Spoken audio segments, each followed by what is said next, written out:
This is Night Blooms, and I'm your host, Nicole Nightbloom. Join me for this Halloween special called Ghost Ride the Rip. Remember, Jake said, you'll see a ghost who'll show your life or your death. Ava and Jake were going to ghost ride the Rip, a local legend passed down by teens each Halloween season. They had planned to try this ritual before, but last Halloween had changed everything. Now there were just two of them, the loss of their friend still fresh in their minds. Jake hadn't even spoken his name since the funeral. Grief followed them like a shadow. Tonight they would confront that shadow, whether they were ready or not.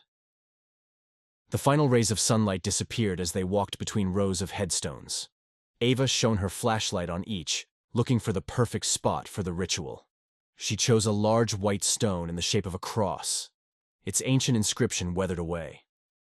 She lay down on the cold grave, feeling the crunch of autumn leaves beneath her. Jake stood, holding a tarnished mirror, their gateway to another world. She inhaled a shaky breath and closed her eyes. They recited the ritual together. Mirror, mirror of the night, show our future dark or bright. Ava forced her eyes open and gazed into the mirror. She searched every inch of its surface, seeing nothing but her own face staring back.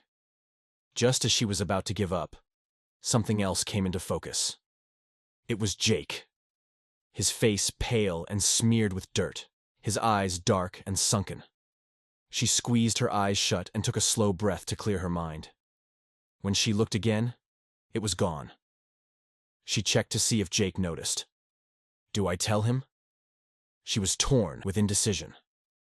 I see nothing, she said. The image still stuck in her mind. We must be doing it wrong, Jake mumbled, distracted. He thought he heard a voice cry for help, not just any voice, but the voice of his late friend. It can't be. He wandered off to investigate. The voice led him to a rotting shed.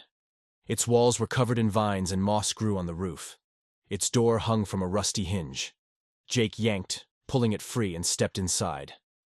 Dust churned with each step as he looked around, his eyes taking a moment to adjust. He found old rusty tools and broken headstones. He squinted into a darker corner and discovered a pine box, a pauper's coffin. Its lid lay ajar, beckoning to him. Ava watched as he dragged the box out into the cemetery. Over here, Jake called, as he headed toward a freshly dug grave. They stood over the grave, peering inside. Ava shivered. It's deep enough to bury us both, she said. Jake pried the lid off, revealing the lonely interior of the box. He pushed it to the edge of the grave and gave it a shove. It cracked as it clattered off the walls and crashed to the bottom. You sure you want to do this? Ava asked. Jake nodded, his jaw clenched.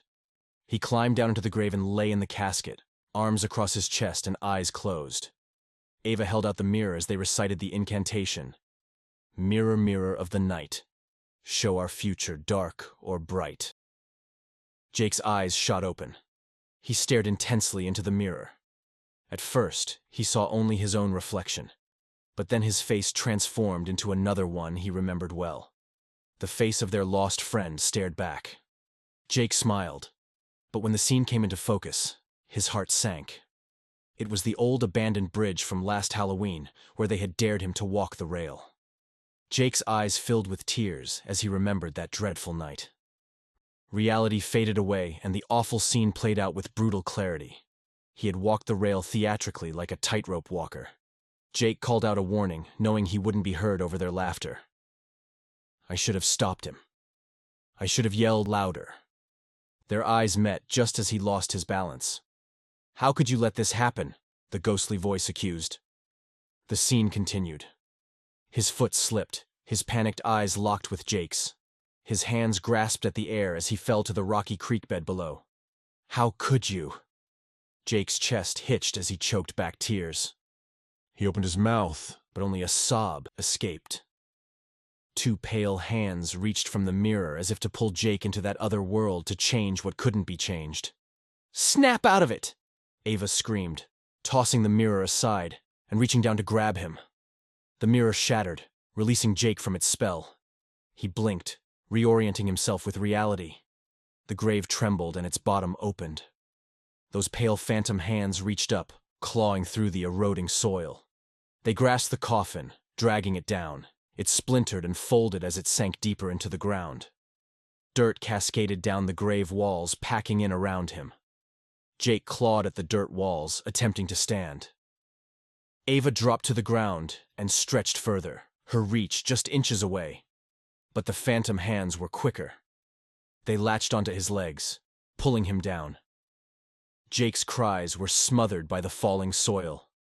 He gasped for breath as he was pulled deeper into the grave. His face was caked with dirt, and only his terrified eyes and grasping hands were left. Ava stretched in one last desperate attempt to reach him, their hands just brushing as the phantom yanked him down. The grave closed over, sealing his fate. Ava dug into the soil but knew it was too late. She stumbled to her feet, staring down at the grave in disbelief. It was topped with a perfect mound of fresh soil, like a proper burial had taken place. I could have prevented this. She knelt and laid her trembling hands on Jake's grave, her tears falling on shards of mirror. Why didn't I tell him what I saw? A darkness flowed into the cemetery, followed by a cold breeze. The breeze howled and whined, calling out in Jake's voice. How could you? Ava staggered back, realizing the real horror had just begun. She turned and ran, her heart pounding as fear took hold. The darkness was growing closer with each step. It was coming for her. There would be no escape.